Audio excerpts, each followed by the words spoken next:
Alright, we just released a brand new animation tool in Pixel Lab. As you guys know, we already have tools like Animation with Skeleton, Animation to Animation, and Animate with Text Pro, but this one is a bit different. This is Animate with Text v3. In the UI, you'll actually see it as Animate with Text New. But this is basically the next generation of our text-to-animation system. It lets you generate animations using an image reference and a text prompt. And the best part is that it's actually cheaper than the Pro tool, so it's much easier to experiment with different ideas. Let me show you a few examples. For the first example, I'm going to use this cute mage character. First, we're going to go to the Animate category, and we're going to look for Animate with Text New. The animation I want is for her to take off her hat and hold it in her hands. We first have to set our reference image, which would be the character, and then, as you can see, we can choose the amount of frames that we want for the animation. The limit changes depending on the size of your sprite, so the bigger the sprite, the less the frames, but this model gives us nice room to animate even big sizes. And then we got our action description. So the prompt I'm going to use is, the cute mage takes her hat off and holds it in her hand.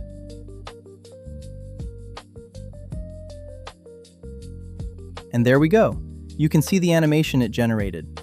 Like with a lot of generations, you might want to clean up a few frames. But once that's done, we can actually extend the animation.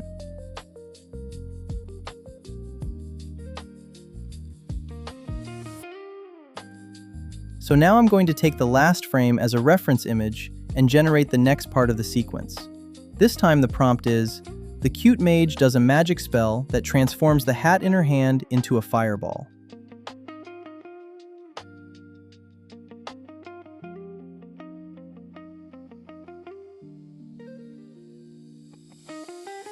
And there it is. Now she's actually casting a spell and transforming the hat into a fireball. But we can extend it one more time. Again, I'm going to take the last frame as a reference image, and the prompt is, the cute mage does a fire spell.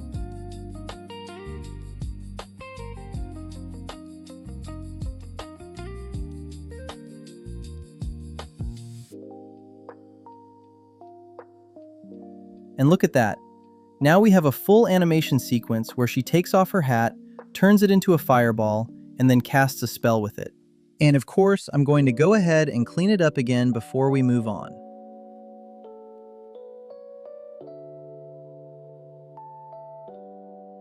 Next, I'm going to use this Egyptian cat goddess that I made. For this example, I'm using a 256 by 256 canvas, which is another really cool thing about this tool. Even at 256 by 256, we can generate 8 animation frames, which we didn't have before even with the Pro tools. For this example, I want to show you guys a little tip. Instead of writing the animation prompt myself, I'm going to go to Gemini, send it the image of my character, and ask it to give me a short paragraph describing an attack animation. The reason I do this is because if you just write something simple like attack, the model will try something, but it might not be exactly what you imagined.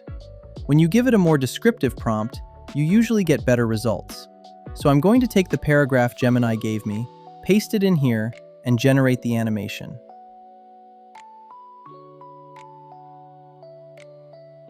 Look at that. Pretty nice, right? Next, I want to show you that you can really use any LLM to help you generate animation prompts. This time, I'm going to ask Claude to generate a small paragraph describing a tree swaying in the wind.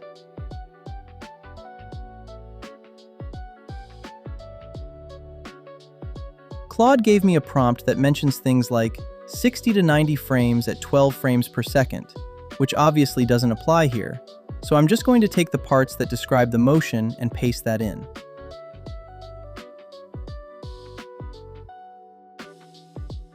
And there we go. We get a really nice animation of the tree swaying with the wind. Before we finish, let's go back to the mage.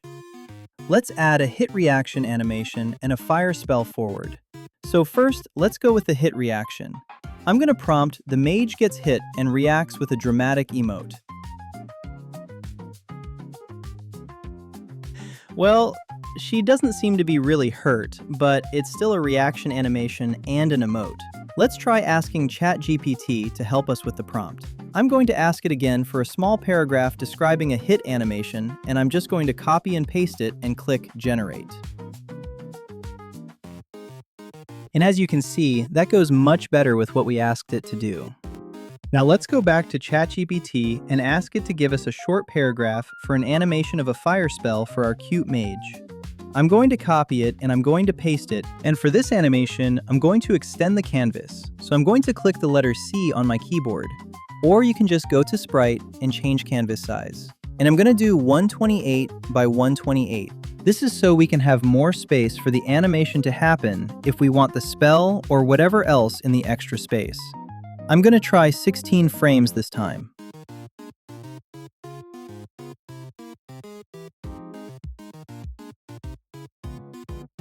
Wow, we got a beautiful animation. I guess it's just missing more frames, so why don't we try extending it a bit? I'm going to get rid of that last frame, and I'm going to use this frame as our new reference. And using the same prompt, I'm just going to click Generate with new frame as the output.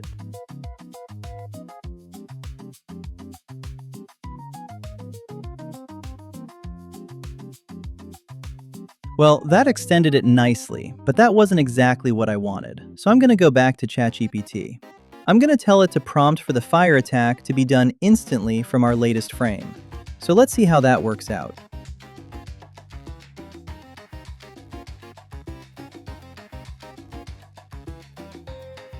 And there we go. That's what I'm talking about.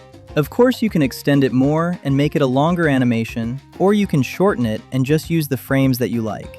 That's basically the new workflow with our new Animate with Text tool, so I hope you liked it. Let us know what you're working on down in the comments. Make sure to like and subscribe, and I'll see you in the next video.